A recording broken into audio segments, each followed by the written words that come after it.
Hello friends, welcome to this educational platform. आप सभी का आपके अपने इस यूट्यूब चैनल पर स्वागत है। आज के इस वीडियो लेक्चर में हम लोग यूपी टेट के मैथमेटिक्स के लिए प्रैक्टिस क्लास करेंगे और इसमें कुछ डिफरेंट काइंड ऑफ क्वेश्चंस को सॉल्व करेंगे। तो आप लोग देखिए, ध्यान से समझिए और एक एक क्वेश्चन को अटेम्प्ट करिए, आंसर्स आप लोग बताते रहिए और वीडियोस को ज़्यादा से ज़्यादा अपने फ्रेंड्स में शेयर करते रहिए। तो चलिए देखते हैं और स्टार्ट करते हैं। क्वेश्चन नंबर 1 में आपसे कहा गया है यदि 8100 बराबर, आपको ये एक पैटर्न दिया गया। ये क्वेश्चन सीटेट में भी बहुत पूछे जाते हैं, UP TET, CTET, super TET में अक्सर पूछ ही लिए जाते हैं इस पैटर्न पे क्वेश्चंस, तो इनको ध्यान रखिए। 8100 बराबर 2 की घात a गुणे 3 की घात b गुणे 5 की घात c। ठीक है, ऐसा पैटर्न जो दिया जाता है इसका अपना एक तरीका है सॉल्व करने का और आप इसको जानते हैं बहुत अच्छे से। तो जो लोग नहीं जानते वो ध्यान से समझे। देखिए, सबसे पहले आपको क्या करना होगा, एक 8100 इधर जो नंबर दिया है और इधर आपको उनके फैक्टर्स दिए हैं, गुणनखंड 2, 3 और 5। तो आपको ये पता है कि जब आप 8100 का एलसीएम लासा लेकर के या फैक्टर करेंगे, अभाज्य गुणनखंड जब निकालेंगे तो वो 2, 3 और 5 के रूप में ही आएगा। ठीक है, और आप चाहे तो जिस तरीके से आप करते हैं बेसिक मेथड वैसे ही सॉल्व करें, क्योंकि इसको आपको गुणनखंड लेना ही पड़ेगा। इस तरीके से जो आप गुणनखंड करते चले जाते हैं, फिर आप जैसे 2 से करते हैं, है ना, 2 चौके 8, इस तरीके से किया, तो ये आपको पैटर्न अप्लाई करना होगा। ठीक, और या फिर आप डायरेक्ट, जैसे कुछ ऐसे नंबर्स हों जिनको डायरेक्ट भी किया जा सकता है तो आप कर सकते हैं। तो ये पहले इसका कॉन्सेप्ट समझ लें, फिर हम सॉल्व करेंगे। सबसे पहली बात ये है, इसका कॉन्सेप्ट ये होगा कि ये नंबर हमेशा 2, 3 और 5 में ब्रेक होगा। पहली बात, जब ये ब्रेक होगा तो 2 की घात कुछ आएगा, 3 की घात कुछ आएगा, 5 की घात कुछ आएगा, इस तरीके से आ जाएगा। तो आप दोनों पक्षों को फिर तुलना कर लेंगे, तो जैसे यहाँ 2 की घात a है और इधर आया 2 की घात 3, तो इसका मतलब a बराबर 3 हो जाएगा। इस तरीके से तुलना कर लेंगे, a b c का मान पता चल जाएगा, फिर जो भी वहां पूछा गया है उसको हम सॉल्व कर सकते हैं। ये इसका पैटर्न है। अब एक तो बेसिक मेथड है जो आप इससे कर सकते हैं, ऐसे में ये देख लीजिए जल्दी से। जैसे 2 चौके 8 हुआ और फिर 2 पंचे 10 हुआ, बीच में 0 बढ़ाना पड़ेगा क्योंकि 2 नंबर एक साथ कट गए हैं और लास्ट में ये 0, ऐसे ही लिख लेंगे। फिर देखिए 2 से 2 दूनी 4 और 0 ऐसे रहेगा। फिर देखिए 2 दूनी 4 और 2 पंचे 10। अब ये 20, 25 है तो आप देखेंगे इसको 3 से कटेगा, 3, 3 छक 18, 2 बचा 3 7 21, 3 5 15। फिर आप देखेंगे कि ये 3 से कटेगा तो 3 दूनी 6, 3 दूनी 6, 3 5 15। फिर ये 3 से कटेगा, 3 7 21, 3 5 15। अभी भी ये 3 से कट रहा है तो 3 दूनी 6 और 3 5 15। फिर ये 5 से कट जा रहा है, आप जानते हैं। और ये सब चीज़ें आप बहुत स्पीड में कर सकते हैं अगर आपने प्रैक्टिस कर रखी। कोई ऐसा नहीं है, ये समझाने के लिए टाइम लगता है, करते समय कोई टाइम नहीं लगता। ठीक है, अगर आपने अच्छी प्रैक्टिस की। तो आप देख पा रहे हैं कि यहाँ पर 2 कितनी बार आया, केवल 2 बार। तो हम इस 8100 को लिख देंगे कि भाई 2 की घात 2, क्योंकि 2 इसमें 2 बार है, और 3 इसमें देखिए कितनी बार है, 4 बार, 1 2 3 4, तो हम लिख देंगे 3 की घात 4। और 5 कितनी बार है, 5 2 बार है, इसलिए लिख देंगे 5 की घात 2। और इस तरफ जैसा था वैसे ही आप लिख देंगे। अब आप देखिए दोनों पक्ष में बराबर लगा हुआ बीच में, इसका मतलब हम दोनों पक्षों की तुलना कर सकते हैं। जब हम दोनों पक्षों की तुलना करेंगे, कंपेयर करेंगे, तो हम पाएंगे कि यहाँ 2 की घात a है और यहाँ 2 की घात 2 है। इसका मतलब ये जो 2 है ये a के बराबर होगा, इसका मतलब a का मान मिल गया। और 3 की घात 4, यहाँ 3 की घात b है, तो इसका मतलब b का मान 4 है। जो 3 पर यहाँ घात है वही यहाँ तुलना कर लेंगे। 5 की घात की तुलना यहाँ से कर लेंगे, c और 2, तो c बराबर 2। आप देख रहे हैं a b c का मान मिल चुका। अब कुछ भी पूछा जाएगा आप आराम से कर सकते हैं। जैसे वहां पर पूछा गया है 2 की घात -a गुणे 3 की घात b गुणे 5 की घात -c, बस इसमें मान रख दीजिए। अब देखिए 2 की घात -a है तो -2 रख देंगे a की जगह, गुणे 3 की घात b है प्लस का, तो केवल ऐसे 4 ही रख देंगे। और 5 की घात -c है तो 5 की घात -2। अब जितनी भी पावर माइनस में होती है उनको नीचे ले जाएंगे तो प्लस हो जाती है। ये रूल आपको मैंने अच्छे से समझाया कि जैसे किसी पर घात माइनस है तो इसको जैसे 1/, में नीचे लिखेंगे ये प्लस हो जाता है। ठीक है, जैसे कभी लिखा हो 2 पर घात -3, आप 1/, में लिखना चाहें तो 2 की घात 3 ऐसे हो जाएगा। ठीक है, फिर आगे ये सॉल्व हो जाएगा, 1/8 आ जाएगा। आप जानते हैं सारे रूल। तो इसको अगर हम नीचे लिखते हैं तो ये 1/2 की घात +2 और गुणे ये तो 3 की घात 4 ऐसे ही रहेगा क्योंकि ये पॉजिटिव है ही। और इसको भी अगर हम चाहें तो ऐसे लिख सकते हैं 5 की घात 2।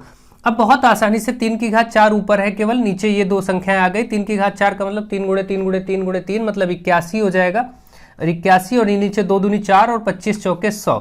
सिंपली आंसर 81/100 आ गया। और इसका आंसर आप देख रहे हैं सी पार्ट भी दिया गया 81/100। अब देखिए यहां पर बात यह आती कि फिर इतना लंबा लगाएंगे तो कैसे क्या होगा भाई।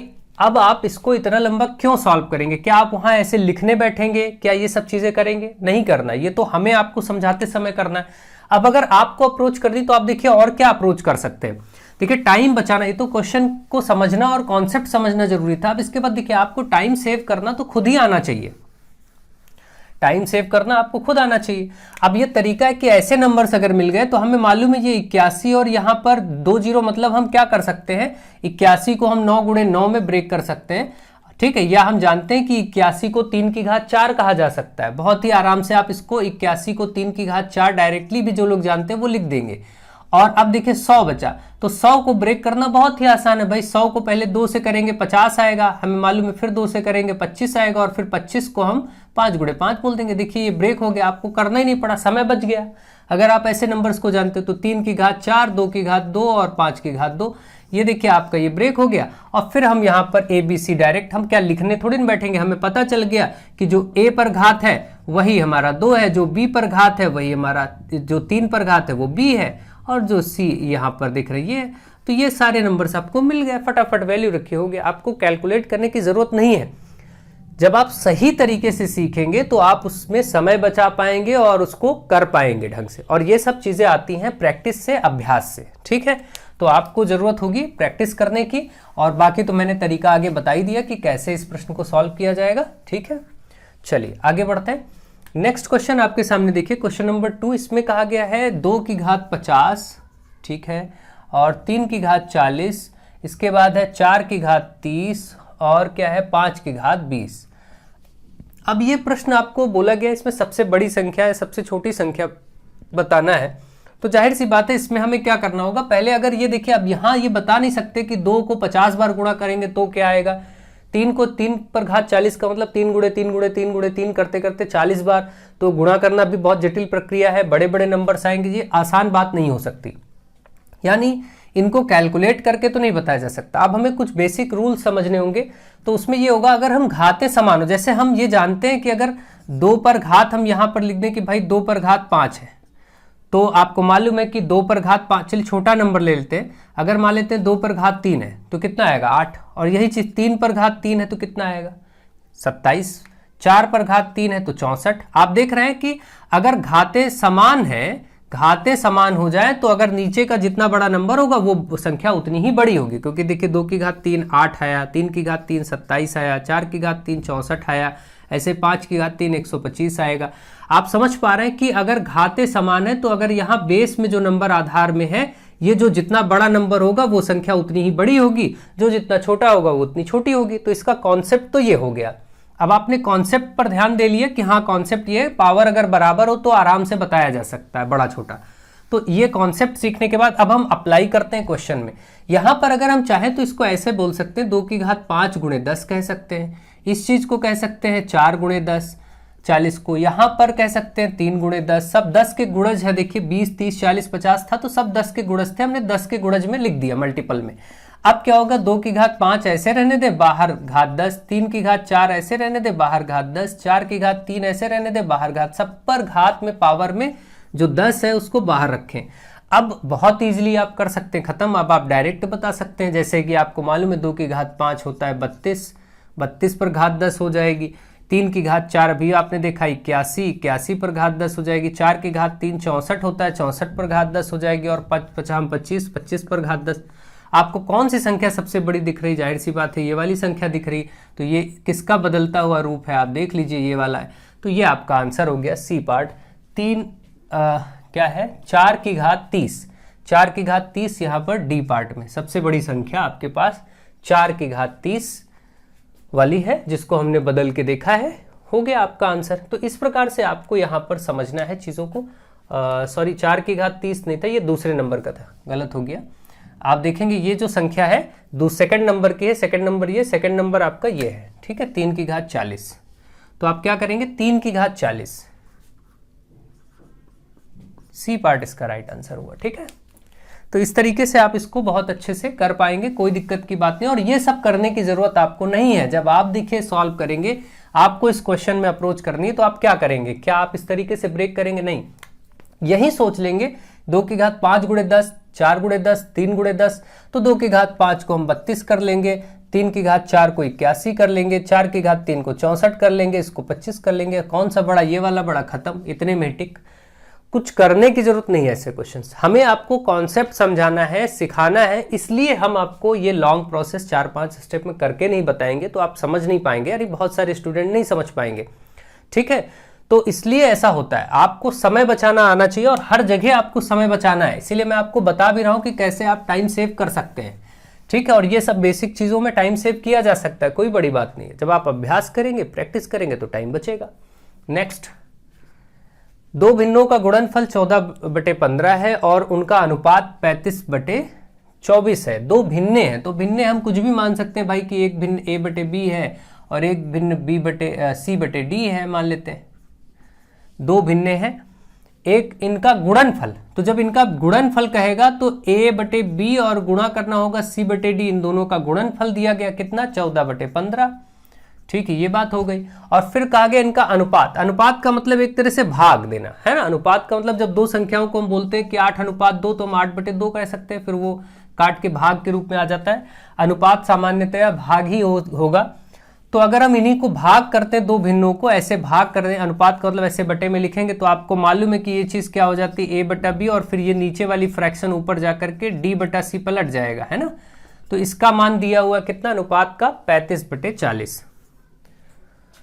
तो ये 24 दिया है, 35/24 ये हो गया। तो ये चीजें अब आपके सामने आ गई। अब आपको किसी भी प्रकार से बड़ी भिन्न, छोटी भिन्न, जो भी उसने कहा वो बताना है। तो समस्या ये है कि भिन्न निकले कैसे। यहाँ A और C है, यहाँ B और D है, यहाँ पर A और D है, यहाँ B और C है।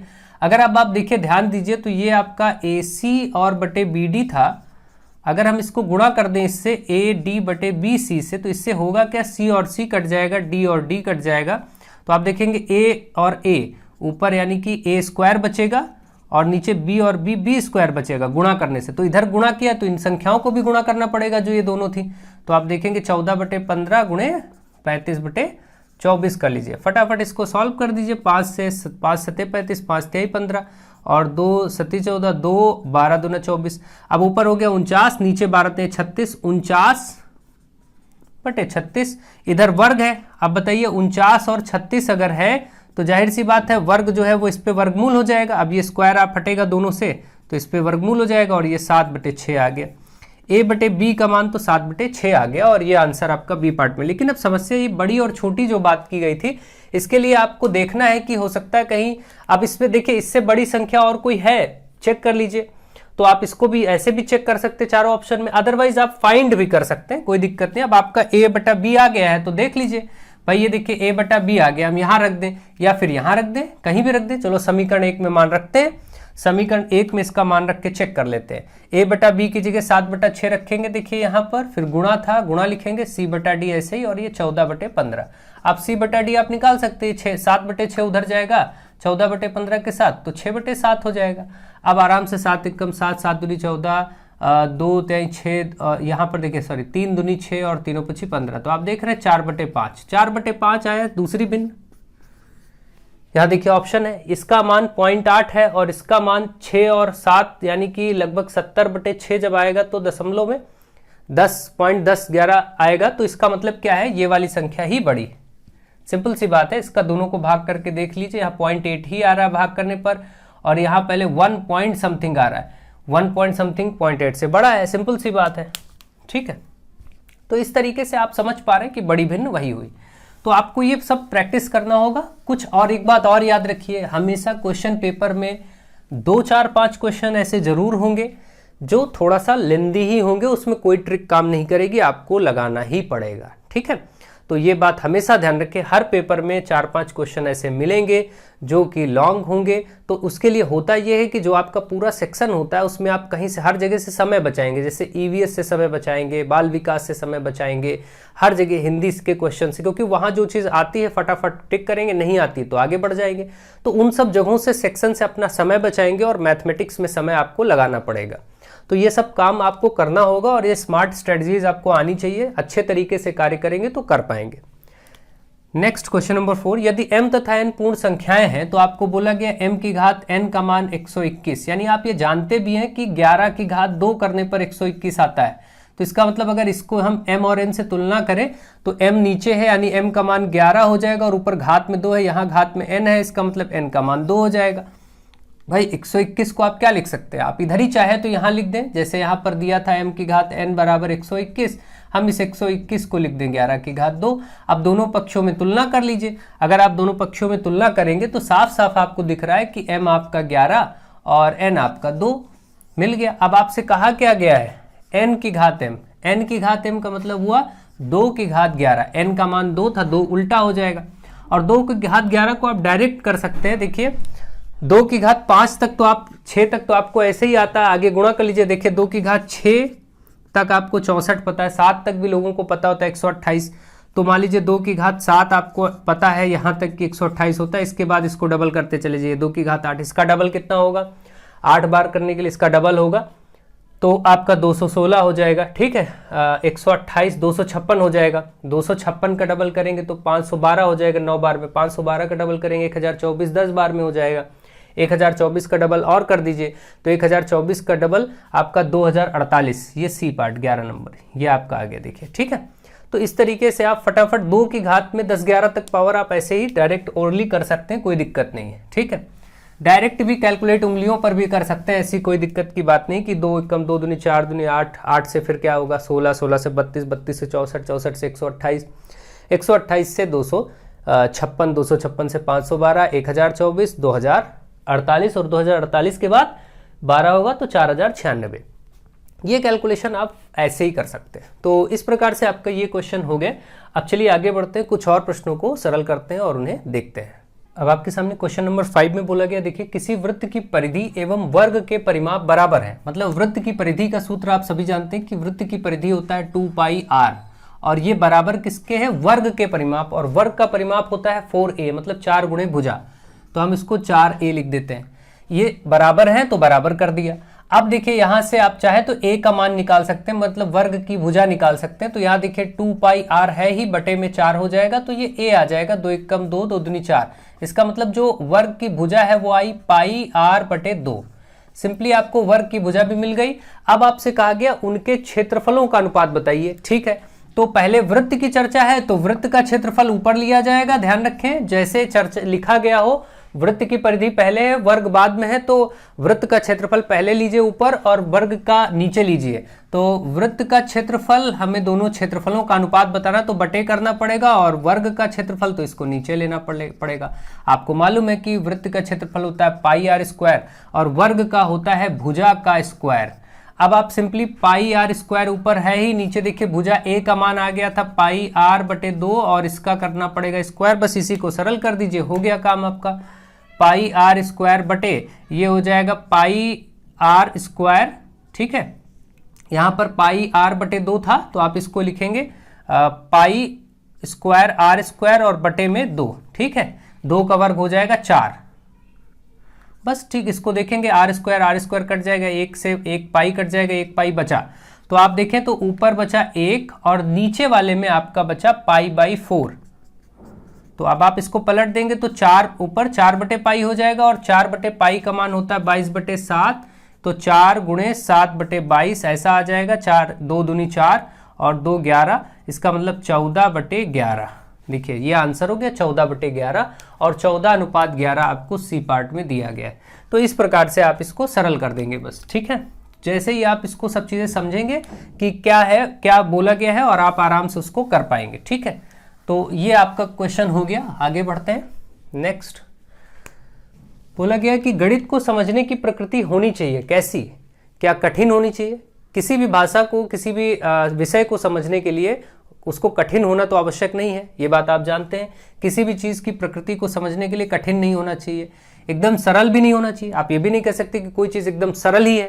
जब सरल है तो फिर वो विषय की प्रकृति को अच्छे से समझा नहीं जा सकता। ना एकदम सरल हो ना कठिन हो, बल्कि सरल कठिन किसी विषय की प्रकृति को समझने के मानक नहीं हो सकते। किसी भी चीज को समझने का मानक सरल या कठिन नहीं हो सकता। क्या हो सकता है? तार्किक हो सकता है। हमेशा लॉजिकल, मैथमेटिक्स तर्क पर आधारित है, तो तार्किक होना चाहिए। गणित विषय को समझने के लिए प्रकृति तार्किक होना चाहिए। सजावटी बनावटी तो होने का कोई मतलब ही नहीं है, सजावटी बनावटी चीजों का कोई अर्थ नहीं, तो ये गलत है। आप समझ गए कि तार्किक होगा। अगला प्रश्न है आपके सामने कि कक्षा में प्रश्न पूछने के मुख्य उद्देश्य हैं, क्या हो सकते हैं। किसी भी कक्षा में प्रश्न पूछा जाए तो उसका उद्देश्य क्या हो सकता है? क्या रुचि और उत्सुकता उत्पन्न करना, यानी इंटरेस्ट डेवलप करना, जानने की इच्छा, उत्सुकता पैदा करना, बिल्कुल ये हो सकता है। कक्षा में प्रश्न पूछा जा रहा है, अगर अध्यापक विद्यार्थियों से प्रश्न पूछता है तो जाहिर सी बात है उनमें रुचि यानी इंटरेस्ट होना चाहिए और बच्चों की उत्सुकता भी होनी चाहिए। ये फैक्टर सही है प्रश्न के लिए। और इसके बाद कहा गया छात्रों को अभिप्रेरित करने के लिए, क्या छात्रों में को प्रेरित करना भी जरूरी है, उनको आगे बढ़ने के लिए, अच्छे कार्य करने के लिए, सही तरीके से अध्ययन करने के लिए प्रेरणा भी मिलनी चाहिए, बिल्कुल मिलनी चाहिए। तो ये पॉइंट भी सही है।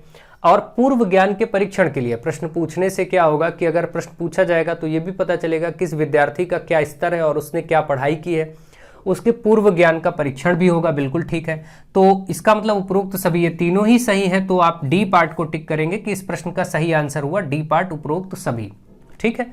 अगला क्वेश्चन आपके सामने है, देखिए यहां पर दिया गया है आपको रूट में x-1 और इंटू y+2, बीच में कोई निशान नहीं दोनों ब्रैकेट के, तो गुणा ही माना जाएगा और बराबर 7।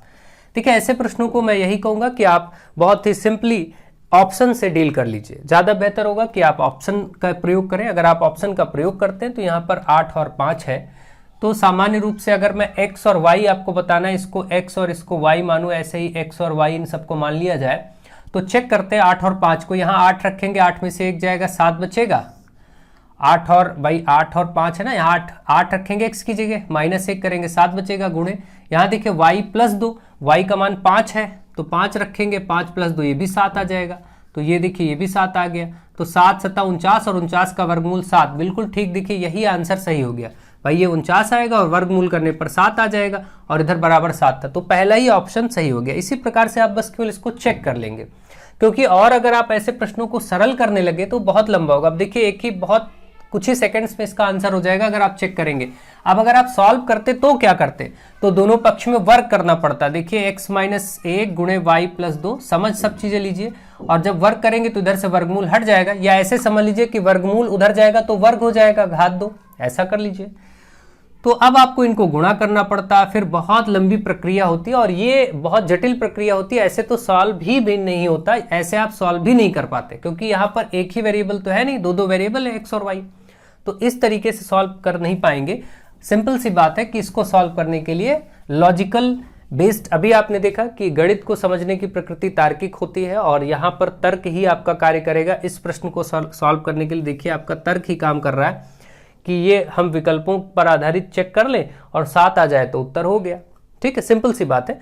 तो इस प्रकार से आपने देखा कि ए पार्ट इसका आंसर हो जाएगा 8 और 5। चलिए आगे बढ़ते हैं और 2-3 प्रश्न और कर लेते हैं। अब देखिए क्वेश्चन नंबर 9 में बोला गया है कि वह छोटी से छोटी संख्या जो पूर्ण वर्ग हो तथा 10, 12, 15 और 18 से विभाज्य हो।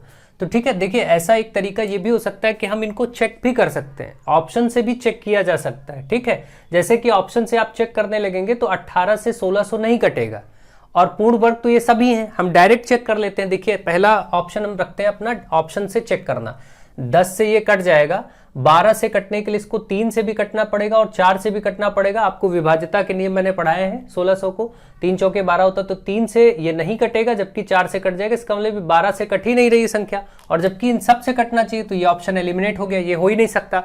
900 को चेक करें तो 10 से तो कटेगा क्योंकि 0 है, और 12 से कटेगा, चेक करेंगे 12 से आप अगर चेक करेंगे तो 3 से और 4 दोनों से कटना चाहिए। 4 से तो ये कट ही जाएगा क्योंकि पीछे के जब 2 अंक 0 होते हैं तो वो संख्या 4 से कट जाती है, 4 से ही पूरा कट जाएगा, 3 से कट ही रहा है। ठीक है, 15 से चेक करें, 15 बटे करेंगे तो 15 छक्का 90, 15 से भी कट जाएगा। 18 से करेंगे, 18 पंचे 90, देखिए यही कट गया और सबसे छोटी संख्या है, आंसर मिल गया। ठीक, आप केवल तार्किक दृष्टिकोण अपनाइए और देखिए कि इन संख्याओं से, इनमें से देखिए पूर्ण वर्ग तो ये सभी हैं। आपको मालूम है कि 1600 का वर्गमूल निकालेंगे 40 आएगा, इसका 30 आएगा, इसका 60 आएगा, इसका 50 आएगा। ये आप जानते हैं, वर्गमूल तो देखते कि सभी चारों पूर्ण वर्ग हैं, ये कंडीशन तो दे रखी है। अब हमें सिर्फ ये देखना है कि वो छोटी से छोटी संख्या कौन सी जो पूर्ण वर्ग हो और इन सबसे कट भी जाए। तो इन सबसे हम चेक कर ले रहे हैं क्योंकि हमने विभाज्यता के नियम पढ़े हैं, नहीं तो अब आपको लंबी प्रक्रिया अपनानी पड़ती है। अब देखिए ये सब ट्रिक, इनसे बेहतर ट्रिक कोई हो ही नहीं सकती, और ये सब एग्जाम्स किसी न किसी आपके क्वेश्चन ये जो लिए जा रहे हैं, ये क्वेश्चन किसी न किसी एग्जाम में पूछे गए हैं। ये बिल्कुल ना सोचिएगा कि ये क्वेश्चन ऐसे ही हल्के लेवल के, नहीं, आपके परीक्षा में कभी न कभी किसी न किसी परीक्षा में पूछे गए प्रश्न है जो आपको अभी तक कराए जा रहे हैं, ध्यान रखिएगा। अब आप देखिए कि यहां पर अप्रोच आप कितनी बेसिक कर पा रहे हैं। ठीक है, तो ध्यान दीजिए, ट्रिक्स वो अप्लाई करिए जो एवरग्रीन हो, जहां पर आपका माइंड हमेशा काम कर जाए। ऐसा नहीं कि एक चीज को ट्रिक लेकर के पकड़े हैं और वो बदल के रूप आया तो फिर आपका माइंड ही हैक कर जाए, आप ना सोच पाए। ज्यादातर आप अपने माइंड का, मस्तिष्क का विकास करिए, क्योंकि मैथमेटिक्स पढ़ने का मतलब भी होता है कि आपकी जो थॉट प्रोसेस है वो तार्किक होती जाती है और आप उसको अच्छे से समझ सकते हैं। और जब तक आपको तर्क नहीं अच्छे से समझ में आएंगे आपको बात नहीं समझ में आएगी, ठीक है। अन्यथा यहां पर करने का तरीका फिर ये था, लेंदी प्रक्रिया ये थी कि भाई 10, 12, 15 और 18 इनका हम, अगर मान लीजिए हमें ये समझ ही ना आता तो फिर हम क्या करते, तो हम इनका लासा लेते। जब लासा लेते तो लासा लेना आपको मालूम है कि भाई 2 पंचे 10 हो गया, 2 छंग 12 हो गया, इस तरीके से 2 9 18 हो गया। फिर 2 से अभी भी कट रहा है, 2 3 6 15 और ये 9। इसी तरीके से 3 से 5 ऐसे रहेगा, 3 1 कम 3, 3 5 15 और 3 3 9। फिर आप देखेंगे 3 तो 5 हो गया, 1 हो गया, 5 हो गया, ये हो गया और फिर 5। तो आपने देखा कि ये आया 2 गुणे 2 गुणे 3 गुणे 3 गुणे 5, ठीक है। ये आपका जो भी आएगा इसको आपको पहली बात तो पूर्ण वर्ग भी बनाना है और छोटी से छोटी संख्या भी हो तो पूर्ण वर्ग बनाने के लिए देखेंगे इसके जोड़े में, ये जोड़ा तो है इनका लेकिन इसका जोड़ा नहीं, तो एक 5 और लाना पड़ेगा। अब आप जो आया वही आपका आंसर हो जाएगा, जो पूर्ण वर्ग भी होगा और ये संख्याएं इससे कट भी जाएंगे, आप जानते हैं क्योंकि आपने तो लासा लिया है। तो अब चेक कर लीजिए, देखिए ये 4 हुआ और ये 25 हुआ, 25 चौके 100 हुआ और 100 गुणे 9 आप करेंगे तो 900 आंसर आ गया। देखिए तब ऐसे करते। अगर आपको ये चीज नहीं पता होती, डायरेक्ट आप ना चेक कर पाते, तो आप इसको ऐसे करके चेक कर लेते फटाफट, ठीक है।